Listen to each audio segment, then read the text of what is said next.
Bismillahirrahmanirrahim. Assalamualaikum warahmatullahi wabarakatuh.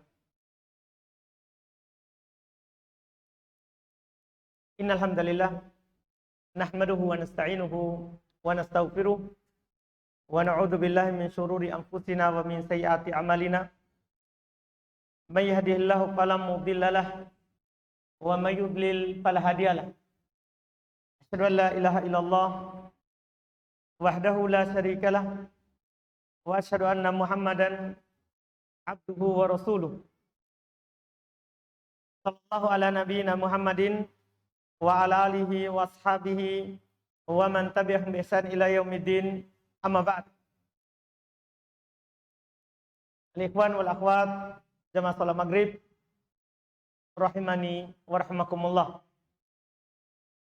Alhamdulillah, kembali kita mengkaji kitab Bulughul Maram min Adillatil Ahkam karya Al-Imam Al-Hafidh Ibn Hajar Al-Asqalani Asy-Syafi'i rahimahullahu ta'ala. Di malam hari ini saya berencana, tapi kalau cukup waktu kita jalan sesuai dengan yang direncanakan, kalau tidak ya kita kurangi. Insyaallah kita baca 3 hadis. Kita masih di bab pembatal wudu. Kita akan baca 3 hadis yang beliau akan sampaikan. Hadis yang ke-69, 70 dan 71. Ini rencana yang kita akan baca dan pelajari di malam hari ini di pertemuan kita di kitab Bulughul Maram. Kita lihat apa yang beliau sampaikan di hadis ke-69. Kata beliau rahimallahu taala, wa an Jabir bin Abdullah wa an Jabir bin Samurah radhiyallahu taala anhu anna rajulan sa'ala an-nabiyya sallallahu alaihi wasallam atawaddau min luhumil ghanam qala in syi'ta qala atawaddau min luhumil ibil qala na'am. Akhrajahu Muslim. Kata beliau dari Jabir bin Samurah radhiyallahu taala anhu. Jabir berkata bahwasanya seorang lelaki, tidak disebutkan namanya dan tidak berbahaya kalau sahabat. Kalau selain sahabat tidak disebutkan namanya, hadisnya tidak diterima. Karena ada rawi yang majhul, rawi yang tidak ditahu. Tapi kalau sahabat tidak berbahaya kalau tidak ditahu namanya. Karena kaidahnya as-sahabah kulluhum udul. Sahabat semuanya adil. Jadi tidak ada tuduhan bahwa mereka berdusta. Itu sudah menjadi kaidah. Karena sahabat telah ditazkiyah oleh Allah Subhanahu wa taala dalam Al-Qur'an. Demikian pula Nabi SAW melarang kita untuk mencela sahabat. Kata beliau, la tasubbu ashabi.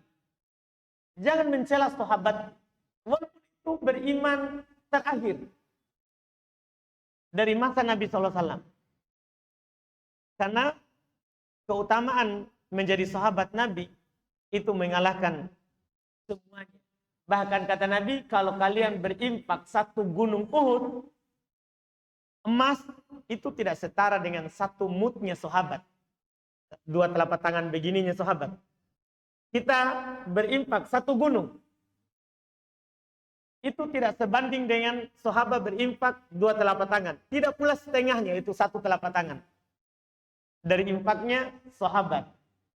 Makanya para ulama rahimahumullah menjelaskan bahwa sahabat tidak berbahaya kalau tidak disebutkan namanya. Karena seluruh mereka adil. Tidak berdusta kalau terkait dengan hadis Nabi SAW. Jadi kata Jabir bin Samurah radhiyallahu ta'ala anhu, ada seorang lelaki bertanya kepada Nabi SAW, apakah saya harus berwudu kalau setelah makan daging kambing? Jadi dia sudah berwudu tadinya. Anggaplah misalnya kita sholat maghrib, sudah wudu. Antara maghrib isya ada acara. Yang dimakan daging kambing. Apa kita perlu wudu kalau mau sholat isya? Itu masalah. Kata Nabi SAW, in syi'ta, kalau kamu mau. Apa artinya? Ya memakan daging kambing tidak membatalkan wudu. Kata Nabi, kalau kamu mau berwudu, silakan. Kalau tidak, ya tidak ada masalah. Ini fikih pertama dalam bab pembatal wudu. Bentuk pertanyaannya, apakah memakan daging kambing membatalkan wudu? Jawabannya tidak. Apa dalilnya? Ini potongan pertama. Nabi ditanya, apakah saya harus berwudu kalau makan daging kambing? Kata Nabi, kalau kamu mau. Artinya sunnah berwudu. Kalau habis makan daging kambing, tidak wajib. Tidak wajib. Dia lanjut lagi. Atawaddau min luhumil ibil. Apakah saya harus berwudu kalau makan daging unta? Qala, kata Nabi, na'am. Iya. Kata Nabi SAW, iya. Apa faedahnya, apa fikihnya? Yaitu kalau antum ditanya, apakah memakan daging unta membatalkan wudu? Itu pertanyaannya. Jawabannya iya. Kenapa? Apa dalilnya? Hadis ini. Nabi ketika ditanya apakah saya berwudu dari memakan daging unta, kata Nabi, iya, berwudu. Berarti dia membatalkan wudu. Kata beliau akhrajahu Muslim, hadis ini dikeluarkan oleh Imam Muslim rahimahullah. Hadis tentunya hadis yang sahih. Hadis yang sahih. Ini sangat jelas. Cuma para ulama membahas apa bedanya daging unta sama daging kambing. Kenapa kalau daging kambing tidak, daging unta batal? Mereka cari apa hikmahnya, apa bedanya, kenapa bisa dibedakan. Ada satu lagi dibedakan antara kambing dan unta, yaitu terkait dengan sholat di kandangnya. Kita kan tahu bersama bahwa kotoran hewan yang dimakan dagingnya itu tidak najis. Kotoran sapi, kambing, bahkan unta juga. Pokoknya hewan, kaidahnya begitu. Kotoran hewan yang dimakan dagingnya tidak najis. Nabi ditanya, apakah kami boleh sholat di tempat di kandangnya kambing? Kata Nabi, iya. Apakah kami boleh sholat di kandangnya unta? Kata Nabi, tidak. Lihat. Jadi mirip ini. Apakah kami wudu dari makan daging kambing? Kata Nabi, kalau kamu mau. Apakah kami wudu dari memakan daging unta? Iya. Sama juga di kandangnya. Jadi para ulama membicarakan hikmahnya. Apa sebabnya kenapa dibedakan? Pertama, bagi kita sebagai orang awam, pemula, ada kaidah penting yang harus kita pahami. Kita sebagai yang awam, yang belajarnya hanya sebagai mustami, pendengar, bukan orang yang mengkaji, yang meneliti sesuatu. Kita sebagai orang pemula, yang wajib bagi kita beramal dengan dalil. Kita tahu hikmahnya ataupun tidak. Itu yang wajib bagi kita. Adapun mencari hikmah, itu tambahan. Walaupun kita tidak tahu hikmahnya, wajib kita amalkan. Ketika Nabi katakan berwudu dari daging unta, ya kita berwudu. Itu pada dasarnya. Cuma para ulama sebagai faedah tambahan mencari apa bedanya kambing dengan unta. Maka mereka mencari, ternyata ada riwayat dari Nabi SAW, karena unta memiliki kekuatan setan, kata mereka. Karena Nabi SAW beliau pernah bersabda dalam hadits riwayat Imam Ahmad rahimahullahu taala, innaha minal jin. Unta itu dari jin, maksudnya memiliki sifat-sifat syaitan. Dia di hewan tapi memiliki sifat. Dia seperti sifatnya syaitan. Ini kata para ulama rahimahumullahu taala. Makanya beda itu orang yang suka makan daging kambing dan orang yang suka makan daging unta. Dan itu mempengaruhi pelaku. Sebagaimana beda pengembala kambing dan pengembala unta. Dibedakan dalam syariat. Pengembala kambing, mereka orang yang lembut. Demikian pula yang makan dagingnya. Sementara pengembala unta, mereka adalah orang-orang yang keras. Orang-orang yang keras. Karena terpengaruh dengan yang dimakan. Dengan yang dimakan, demikian pula terpengaruh dengan teman bergaulnya. Teman bergaulnya. Yang sering dengan kambing, lembut. Yang sering dengan unta, itu keras. Ini dibedakan di dalam syariat. Inti dari pembahasan kita di hadis ini adalah memakan daging unta itu membatalkan wudhu. Selain daging unta, tidak ada yang membatalkan wudhu. Itu sudah menjadi kaidahnya. Ada sebelumnya awal-awal Islam bahwa siapa yang memakan daging yang disentuh oleh api, maksudnya daging yang dibakar, itu dia berwudu. Itu di awal Islam. Berdasarkan hadis bahwa ada datang dari Nabi SAW, beliau bersabda, riwayat Muslim, riwayat Imam Muslim, sahih dari Aisyah radhiyallahu taala anha, kata Nabi SAW, tawaddau mimma massatin nar. Berwudulah dari apa yang disentuh langsung oleh api. Berwudulah dari apa yang disentuh langsung oleh api. Ini umum. Kambing bakar, sate, semua yang disentuh oleh api. Nabi bilang berwudulah. Ini menunjukkan kalau kita makan daging yang langsung disentuh oleh api, batal wudu. Cuman hadis ini telah dihapus hukumnya. Yang ini, karena datang penukilan dari hadis Jabir radhiyallahu taala anhu di dalam riwayat Imam Abu Daud, An-Nasai, kata Nabi SAW, kata Jabir, akhirul amroini min Rasulillah SAW, tarkul wudu mimma massatin nar. Yang paling terakhir dari apa yang dilakukan oleh Nabi SAW, beliau tidak berwudu dari yang disentuh oleh api. Beliau tidak berwudu dari yang disentuh oleh api. Ini menunjukkan menghapus yang tadi. Tadinya Nabi bilang, kalau kalian makan yang dipanggang langsung oleh api, wudu. Setelah itu Nabi SAW melakukannya, setelahnya yang berselisih dengan apa yang beliau katakan sebelumnya, yaitu beliau tidak berwudu. Beliau tidak berwudu. Ini menunjukkan hal tersebut sudah dihapus. Bahkan di dalam hadis riwayat Imam Al-Bukhari dan Imam Muslim, Nabi SAW pernah memakan paha kambing, paha depan, kemudian Nabi sholat tidak berwudu. Paha yang dibakar. Karena ini sudah dihapus, berarti sisa satu. Dari makan itu, makanan yang membatalkan wudu, sisa satu. Yaitu memakan daging unta. Selain itu tidak ada.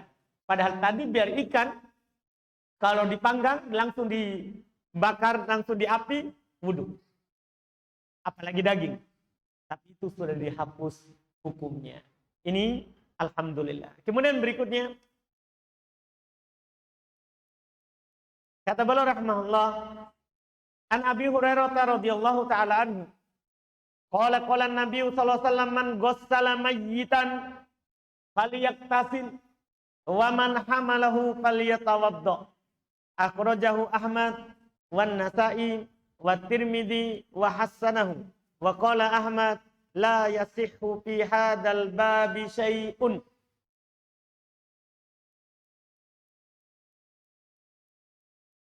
Kata beliau dari Abu Hurairah radhiyallahu taala anhu, beliau berkata, Nabi SAW bersabda, man ghassala mayyitan, siapa yang memandikan mayat, siapa yang memandikan mayat, falyaktasil, maka wajib dia mandi. Siapa yang memandikan mayat, maka hendaklah dia mandi juga setelahnya. Waman hamalahu, siapa yang memikulnya, falyatawaddo, maka hendaklah dia berwudu. Akhrajahu Ahmad, hadis ini dikeluarkan oleh Imam Ahmad. Tapi hati-hati, dan sampai ada menukilkan ini hadis riwayat Imam Ahmad, tidak menukilkan apa yang dikomentari oleh Imam Ahmad ini hadis. Wan Nasa'i, diriwayatkan juga oleh Imam Nasa'i, wa Tirmidzi, dan Imam At-Tirmidzi dia hasankan. Berkata Imam Ahmad, tidak ada sesuatu apapun yang sahih di dalam masalah ini. Hadis ini sebenarnya hukum fikihnya yang ingin beliau sampaikan kepada kita, bahwa memandikan mayat itu membatalkan wudu, bahkan wajib mandi. Demikian pula mengangkat jenazah, itu juga membatalkan wudu. Karena lafadznya, siapa memandikan mayat, wajib mandi. Siapa yang memikul jenazah, wajib wudu. Itu hadisnya, itu fikihnya. Cuman, hadis ini adalah hadis yang dhaif. Hadis ini adalah hadis yang dhaif. Dikeluarkan oleh Imam Ahmad, An-Nasa'i, dan At-Tirmidzi sebagaimana yang dikatakan oleh penulis tadi, rahimahullahu taala, tetapi dia adalah hadis yang dhaif, didhaifkan oleh banyak ulama. Di buku ini Imam Ahmad bilang tidak sahih. Dia juga didhaifkan oleh Imam Ali bin Al-Madini, juga didhaifkan oleh Al-Imam Ad-Duhli, juga didhaifkan oleh Al-Imam Ibnul Mundir, dan selain mereka. Dan didhaifkan oleh penulis sendiri, Al-Hafidz Ibnu Hajar rahimahullahu taala di dalam kitab beliau At-Talkhis. Tapi kenapa beliau bawakan? Karena di sana ada orang berdalil dengan hadis ini yang mewajibkan mandi orang yang memandikan mayat, yang mewajibkan wudu orang yang memikulnya. Itu beliau bawakan untuk menjelaskan ini hadis tidak benar. Ada orang menggunakannya, tapi dhaif. Kita lihat penukilan, itu hukum hadisnya. Kita lihat penukilan ulama fikih terkait dengan mandi setelah memandikan jenazah, wudu setelah memikul jenazah. Kata Al-Imam Ibnul Mundir rahimahullah, beliau sebenarnya ulama Syafi'iyah, cuma beliau dikatakan mujtahid mutlak karena ilmunya yang sangat luas. Karena beliau biasanya juga kalau dhaif hadisnya dari madhab Syafi'i, beliau tidak pakai. Beliau tidak pakai karena luas ilmunya dan beliau beramal dengan dalil yang sahih. Kata Ibnul Mundir rahimahullah, la syai'a alaihi, laisa fihi hadithun yathbut. Tidak ada sesuatu apapun yang wajib bagi orang yang memandikan jenazah. Demikian pula bagi orang yang memikul jenazah. Tidak ada apa-apa yang diwajibkan padanya. Tidak wajib mandi, tidak wajib wudu. Kalau dia sudah wudu sebelum memandikan jenazah, maka setelah memandikan jenazah tidak perlu dia wudu. Kalau tidak ada yang batal, tidak ada yang keluar dari dalam dirinya. Tidak wajib wudu, apalagi mandi. Demikian pula orang yang memikulnya. Ini kata Ibnu Mundir rahimahullah. Demikian pula ini yang dikatakan oleh Ibnu Qudamah. Ini ulama Hanabilah dari madhab Hambali. Kata Ibnu Qudamah, hada qaulu aktsaril fuqaha. Ai yakni annahu la wudu'a alaih. Wa huwa sahih insyaallah. Li'anna al-wujuba minas syar'i wa lam yarid fi hadha nassun Lihat perkataan Ibnu Qudamah. Kalau tadi Ibnu Mundir, Ibnu Qudamah beliau bilang, ini pendapat mayoritas fuqaha, yaitu tidak wajib baginya wudu. Dan ini yang benar insya Allah. Karena kewajiban itu hukum syar'i. Dan tidak ada nas. Namanya kalau kita bilang wajib, harus ada nas. Harus ada dalil. Beliau bilang di sini tidak ada dalil. Padahal ada tadi. Kenapa bisa beliau bilang tidak ada? Karena dhaif tidak dianggap. Makanya beliau bilang tidak ada dalil. Karena hadis dhaif, apalagi palsu, adanya sama dengan tidak adanya. Itu sudah kaidah. Hadis dhaif, apalagi hadis palsu, adanya sama dengan tidak adanya. Kalau dalam sekolah kita bilang kali 0. Mau 9 hadis dhaif, 10 hadis dhaif, kali 0. Apa hasilnya kalau kali 0? Ya? 0. Mau kita kalikan 1000 pun tetap 0. Iya. Al-Hafidz Ibnu Hajar sendiri rahimahullah bilang hadis dhaif yutrah. Hadis dhaif itu dibuang, bukan diamalkan. Hadis dhaif itu dibuang. Ini kata Al-Imam Ibnu Qudamah rahimahullah. Demikian pula terkait dengan wudu, bahkan belum menukil, tidak ada perselisihan. Belum berkata di tempat yang lain, tadi itu di kitab Al-Mughni jilid 1 halaman 256. Di juga jilid 1 tapi 279.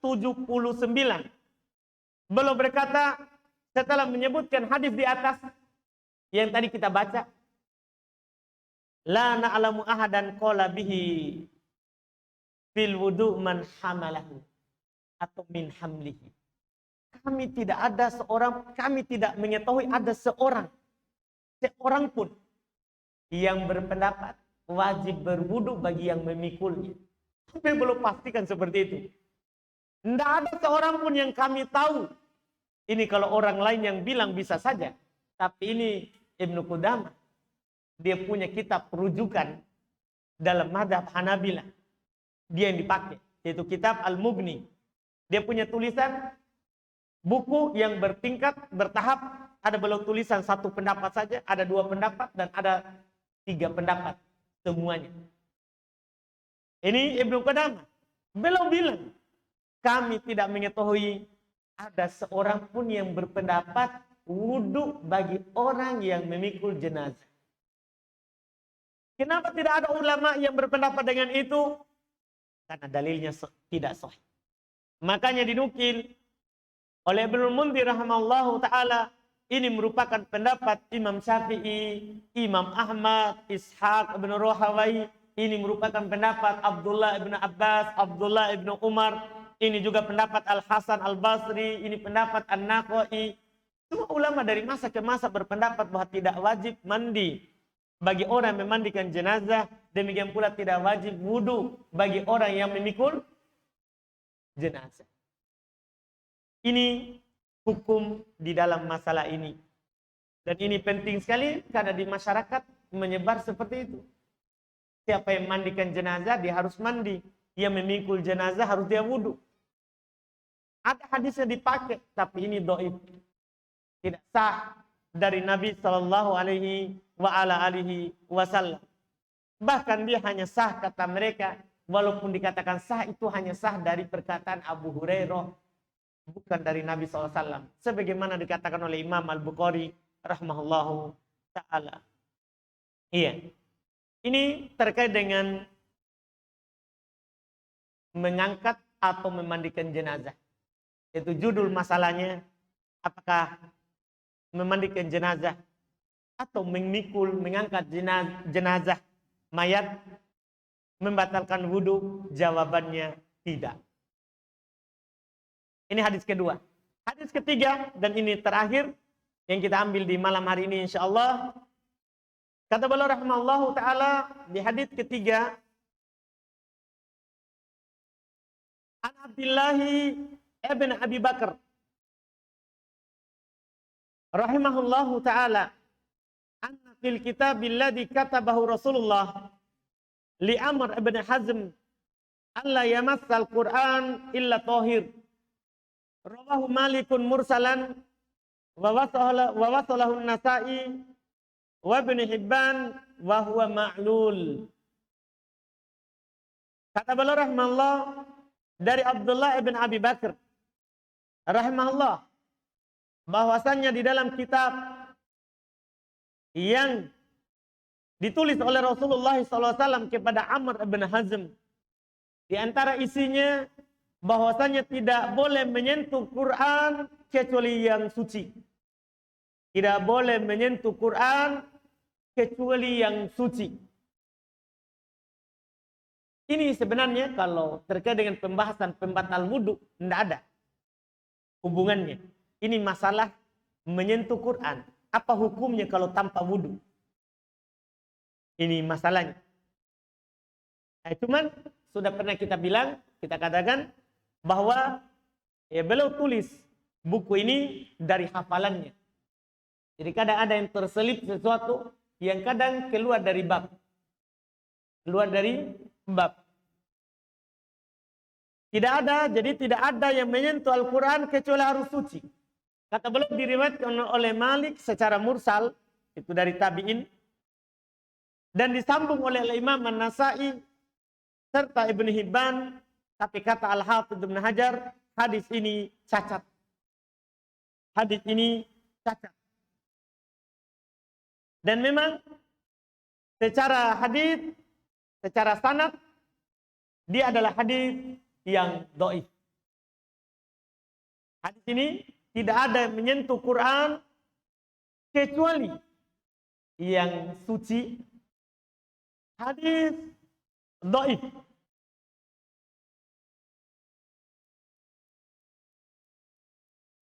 Karena di dalam sanadnya ada rawi yang bernama Sulaiman ibn Arqam. Rawi ini dikatakan oleh ulama hadis matrukul hadis. Hadisnya ditinggalkan. Tidak diambil. Jadi secara sanad hadisnya dhaif. Cuma terkait dengan fikih, apa hukum menyentuh mushaf, menyentuh Quran bagi orang yang tidak wudu? Demikian pula bagi orang yang sedang hadas besar, sedang junub, atau haid bagi perempuan, atau nifas. Para ulama rahimahullah, dalam hal ini mayoritas ulama fikih. Di antara mereka adalah Imam Syafi'i, Imam Ahmad, Imam Malik, dan Ashabur Ra'i. Orang-orang yang mengikuti pendapat mazhab Hanafiyah. Jadi bisa kita katakan ini adalah pendapat dari imam empat mazhab. Bahkan sebagian ulama menyatakan seperti Al-Imam Ibnu Qudamah, la na'lamu lahum mukhalifan ila Daud. Kami tidak tahu ada yang menyelisih imam 4 kecuali Daud Ad-Dhahiri. Yaitu mereka berpendapat bahwa orang yang tidak dalam wudu atau dalam junub atau dia lagi haid bagi perempuan atau nifas tidak boleh menyentuh langsung Quran tanpa alas, tanpa pembatas. Menyentuh langsung. Adapun pakai alas, disentuh pakai kaos tangan, atau masa kita sekarang ini disentuh lewat HP. HP yang disentuh tapi aplikasinya dibuka. Itu tidak sentuh langsung namanya. Ya. Menyentuh Quran langsung tanpa wudu tidak boleh. Pendapat dari madhab yang 4. Bahkan Ibnu Qudamah menyatakan tidak ada yang menyelisih mereka kecuali Daud Ad-Dhahiri. Kenapa? Karena Daud Ad-Dhahiri dia bilang boleh. Kenapa? Apa sebabnya? Kenapa Daud Ad-Dhahiri berpegang dengannya? Dan ini juga yang dipegang pendapat ini oleh Syekh Mukbil yang dipakai oleh Daud Ad-Dhahiri. Syekh Mukbil ini juga yang dipegang oleh ustadz kita, Ustadz Dzulqarnain. Semoga Allah Subhanahu wa taala selalu menjaga beliau. Beliau katakan boleh, tidak ada dalil yang sahih. Kenapa dibilang tidak ada dalil yang sahih? Tadi hadisnya memang dhaif yang ada di hadapan kita. Jadi ketika tidak ada dalil yang sahih, berarti boleh. Cuman kenapa sekarang pertanyaan besar kita, ini yang berpendapat Daud Adh-Dhahiri. Ulama masa kita ini, Syekh Mukbil pakai. Iya. Pendapat itu. Pertanyaan kita, ini kan mereka bilang tidak ada dalil. Sekarang, masalahnya mayoritas berpendapat beda. Mereka malah bilang, tidak boleh menyentuhnya kecuali dalam keadaan wudhu. Ini masalah besar. Tambah besar lagi, kata saya, ya saya secara pribadi agak berat mencarinya. Karena menurut yang saya dengar dari Ustadz, ya tidak ada dalil yang sahih. Berarti boleh saja. Tapi ini masalahnya mayoritas. Ulama fikih berpendapat tidak boleh kecuali harus wudhu. Pertanyaan besarnya, apa dalilnya? Kenapa bisa? Sampai yang mayoritas bilang tidak boleh. Sementara dalil hadis ini dhaif. Ternyata setelah kita baca, mereka berdalil dengan ayat. Di dalam Al-Quran, katanya Allah Subhanahu wa taala berfirman di dalam Al-Quran di surah Al-Waqi'ah ayat 79. La yamassuhu illal mutahharun. Tidak ada yang menyentuhnya kecuali yang disucikan. Ini Quran. Cuman dibantah oleh pendapat yang menyatakan tadi. Daud Adh-Dhahiri, demikian pula yang lain. Ini konteks ayatnya kalau kita buka surat Al-Waqi'ah. Ini Allah Subhanahu wa taala lagi berbicara tentang malaikat. Bukan manusia. Ini konteks ayatnya. Allah Subhanahu wa taala berbicara tentang siapa? Malaikat. Maka mereka bilang, ini malaikat. Bukan anak Adam. Tapi mayoritas berpegang dengan Quran ini. Kenapa bisa? Nah ini untuk malaikat. Mereka bilang, betul. Ini untuk malaikat. Karena konteksnya malaikat. Cuman kata mereka, kalau masyarakat atas, malaikat yang tidak pernah bermaksiat kepada Allah Subhanahu wa taala, tidak boleh menyentuhnya kecuali suci. Apakah itu tidak berlaku di masyarakat bawah? Ini tentunya kita akan menerimanya karena alasannya. Karena terdapat dalil isyarat. Allah Subhanahu wa taala mengisyaratkan masyarakat atas tidak boleh menyentuh kecuali suci. Maka masyarakat bawah harus lagi lebih. Harus lagi lebih. Ini dalil yang mereka pakai. Makanya pendapat ini dipilih, dikuatkan oleh Ibnu Qudamah karena memang masuk akal.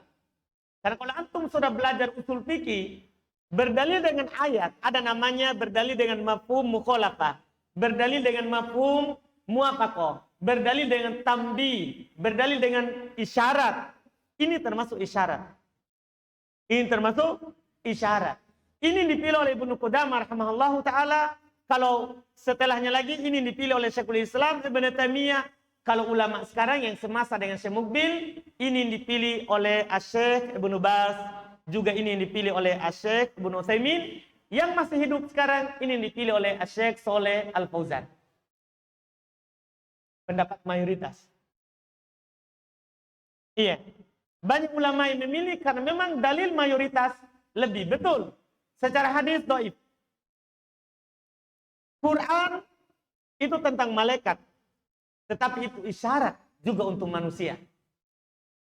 Makanya mayoritas berpendapat seperti itu. Tadi sudah saya sebutkan siapa saja yang menguatkannya. Iya. Siapa saja yang menguatkannya. Yaitu Ibnu Qudamah rahimahullahu ta'ala. Ini juga dipilih oleh Syekhul Islam Ibnu Taimiyah rahimahullah. Ini Syekh Ibnu Baz. Syekh Ibnu Utsaimin, juga dipilih oleh Syekh Saleh Al-Fauzan dan yang lainnya dari ulama Najd, ulama Saudi sekarang. Mereka semuanya memfatwakan bahwa orang yang menyentuh mushaf dipersyaratkan dia harus di dalam keadaan toharoh. Ini maksudnya yang menyentuh mushaf secara langsung. Maksudnya adalah yang menyentuh mushaf secara langsung. Ini insyaallah ta'ala yang benarnya. Untuk yang mau hati-hati ya, yang ingin menyentuh langsung mushaf, maka jangan pakai Quran. Bisa dia pakai tafsir Quran, karena para ulama rahimahumullah ta'ala kalau sudah keluar namanya dari Quran, itu sudah tidak sentuh langsung namanya. Boleh pakai tafsir Quran, atau Quran terjemahan, atau mudah sekarang ini, alhamdulillah. Ya, Quran ada di kantong kita di HP. Itu kan namanya aplikasi Quran. Namanya aplikasi Al-Quran. Itu wallahu a'lam. Baik, kita cukupkan dengan pembahasan itu dan kita lanjut lagi nanti insyaallah di pertemuan akan.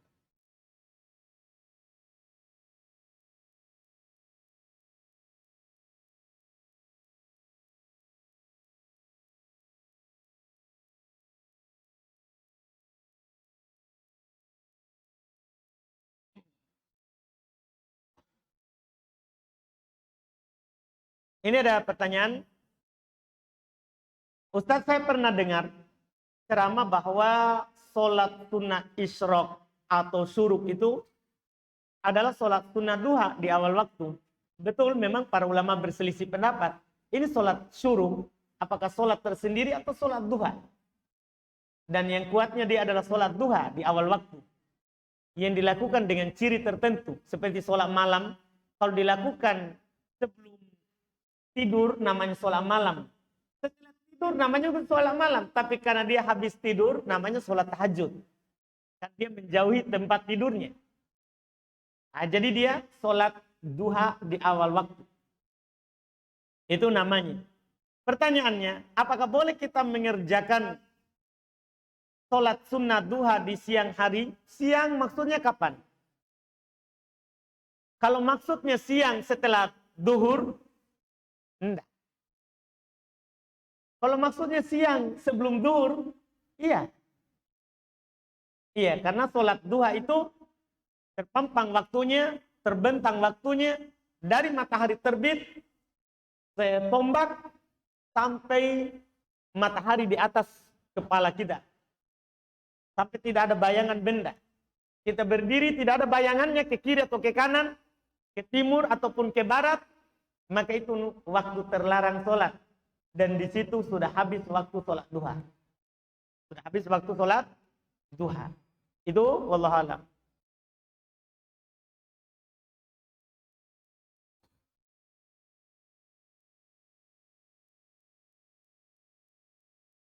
Di mana Allah sebelum menciptakan ars?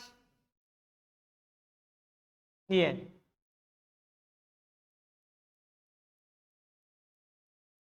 Apa jawabannya? Saya akan jawab dengan jawaban orang bodoh. Budak di kalangan Nabi, di masa Nabi SAW. Dia ditanya oleh Nabi SAW, Aina Allah? Di mana Allah? Apa dia bilang? Apa dia bilang? Di sama, di atas langit. Nabi tak bilang lagi. Sebelum itu, sebelum ada langit dan bumi. Kan di atas. Di mana Allah? Di atas. Iya, di atas. Dan Allah Subhanahu wa taala sebelum ada ars dia tetap di atas karena berfirman, dia Allah berfirman, wa huwal qahiru fawqa ibadi. Dia Allah Maha tinggi di atas hambanya. Dia Maha tinggi di atas hambanya. Iya.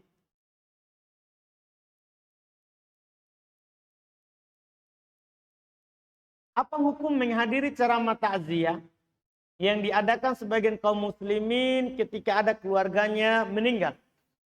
Iya, tidak boleh. Cara takziah yang diacarakan seperti sekarang ini dalam bentuk seperti itu adalah bid'ah. Takziah itu sunnah. Takziah hukumnya sunnah. Apa artinya takziah? Dia dari kata azza yu'azzi ta'ziatan. Menghibur orang yang ditinggal mati. Nah, kata menghibur orang yang tinggal mati ini tidak ada ditentukan hari pertama setelah Isya, hari kedua setelah Isya, hari ketiga setelah Isya. Ya kita dari dia ditimpa musibah kita hibur. Sabar, jangan berucap kecuali yang baik. Seperti dilakukan oleh Nabi, takziah. Beliau contohkan ketika meninggal Abu Salamah radhiyallahu ta'ala. Nabi SAW ke rumahnya. Waktu itu matanya masih terbuka. Beliau tutup matanya. Beliau doakan Abu Salamah. Dan beliau ingatkan keluarganya. Jangan berucap kecuali yang baik. Kalian bersabar. Ucapkan innalillahi wa inna ilaihi roji'un. Supaya Allah Subhanahu wa ta'ala menggantikan dengan yang lebih baik. Sampai Ummu Salamah, istrinya Abu Salamah, ya siapa yang lebih baik daripada Abu Salamah? Tapi dia ucapkan innalillahi wa inna ilaihi roji'un. Akhirnya dia dapat pengganti yang lebih baik daripada Abu Salamah. Siapa?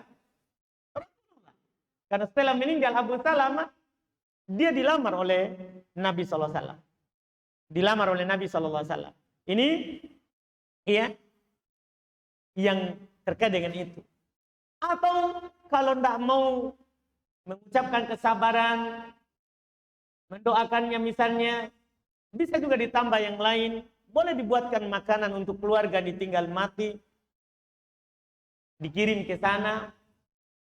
Itu juga dilakukan di masa Nabi SAW. Seperti saat meninggal paman Nabi SAW, Ja'far, kata Nabi SAW kepada keluarganya, Isna'u li ali Ja'far to'aman. Buatkan untuk keluarganya Ja'far makanan. Karena mereka lagi sibuk. Datang berita yang menyedihkan mereka. Kita buatkan makanan untuknya. Itu bentuk untuk menghiburnya mereka. Membesarkan hatinya supaya mereka bersabar. Adapun diberikan acara tertentu, dibuat acara tertentu, ini hukumnya bid'ah. Menghadirinya tidak boleh. Dan kita akan mendukung kemungkaran. Kalau ada kemungkaran itu kita harus ubah. Harus ubah. Kalau mampu dengan tangan, kalau tidak mampu dengan lisan, kalau tidak mampu hati. Kita ingkari dengan hati kita. Iya. Karena kadang sebagian kita yang meninggal orang tua kita, keluarga kita. Gimana ini? Apa harus saya ke pulau dulu? Menghindar darinya. Ya kalau kita tidak bisa berbuat apa-apa, ingkari dalam hati.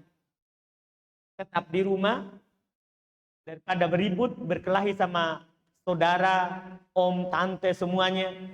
Nanti menyebabkan mereka takut dari dakwah antum. Maka antum tetap di rumah dengan hati yang mengingkari.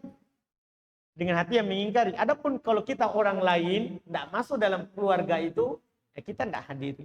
Kita tidak hadiri. Itu wallahualam.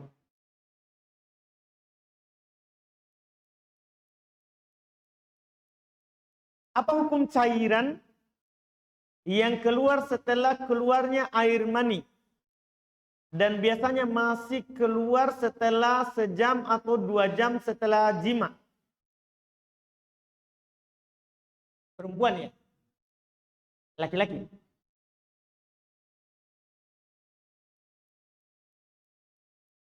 Siapa ini? Ya karena biasanya kalau air mani ya kalau sudah keluar selesai. Masa masih ada 2 jam masih keluar? Biasanya perempuan. Tadinya biasanya suaminya buang di dalam. Biasanya lama keluar kembali. Akhirnya keluar sejam, 2 jam. Biasa perempuan. Iya, seperti itu. Orang yang berkeluarga paham itulah. Ya, kalau mengenai hal ini. Anak muda ya masih menghayal-hayal. Iya, yang jelas apa saja yang keluar di bawah dari depan ataupun belakang itu membatalkan wudu. itu membatalkan wudhu. Wajib dia cuci dan wudhu. Apakah wajib baginya mandi? Yang keluar ini kalau bukan mani, keluarnya tidak bersemangat, tidak wajib mandi. Yang wajib mandi itu hanya keluar mani. Hanya keluar mani. Keluarnya yang bersemangat. Seorang setelah keluar dia merasakan lemas dalam badannya. Ini kalaupun keluar setelahnya ya tanpa diri tadi, maka tidak mewajibkan mandi. Yang wajib baginya adalah wudhu. Kemudian berikutnya, apakah perbuatan kami sudah benar? Kami ikut pada imam yang kunut subuh. Kami membaca doa kunut tapi tidak mengangkat tangan. Iya.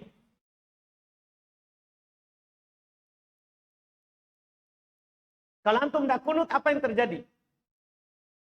Kalau tidak ikut imam. Ini yang bertanya. Kalau kita tidak ikut imam kunut, apa yang terjadi? Hah? Ini kunut, yang tidak ikut. Siapa yang bertanya? Karena begini, kenapa saya tanyakan begitu? Masalahnya kunut ini, hukumnya adalah, iya, terkait dengannya, dia perkara bid'ah. Kunut itu adalah perkara baru. Bukan saya yang bilang. Ada hadis riwayat Imam Ahmad rahimahullah. Dia adalah hadis yang disebutkan ya terkait dengan hal ini. Kunut subuh katanya dari Anas bin Malik radhiyallahu taala anhu. Dia berkata, mazala Rasulullah SAW yakunutu fil fajri hatta faraqad dunya. Nabi SAW tidak pernah berhenti kunut subuh sampai meninggal. Nabi SAW tidak pernah berhenti kunut subuh sampai meninggal. Ini hadis yang orang pakai untuk kunut subuh. Cuma hadis ini adalah hadis dhaif. Karena di dalam sanadnya ada rawi yang bernama Abu Ja'far Ar-Razi, rawi yang dhaif, menyelisihi riwayat Muslim. Dalam riwayat Muslim masih hadis Anas radhiyallahu taala anhu bahwa Nabi SAW tidak pernah kunut kecuali kalau ada nazilah, ada kejadian musibah menimpa kaum muslimin. Jadi sangat berbeda. Masih hadis Anas sama. Di dalam riwayat Muslim Anas bilang Nabi tidak pernah kunut kecuali ada kejadian. Namanya kunut nazilah. Kunut kan ada musibah yang menimpa kaum muslimin.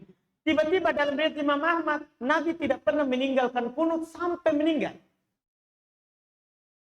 Kalau kita tidak tahu saja rawinya dhaif, kita akan tolak karena menyelisih riwayat Muslim. Sahabatnya sama. Apalagi setelah itu kita tahu di dalam sanadnya ada rawi yang bernama Abu Ja'far Ar-Razi, dia adalah rawi yang dhaif menyelisih yang lebih kuat dari. Ditambah lagi, kenapa saya bilang bid'ah, bukan saya yang bilang. Ada hadis yang diriwayatkan oleh Imam At-Tirmidzi, disahihkan oleh Syekh Albani rahimahullahu taala.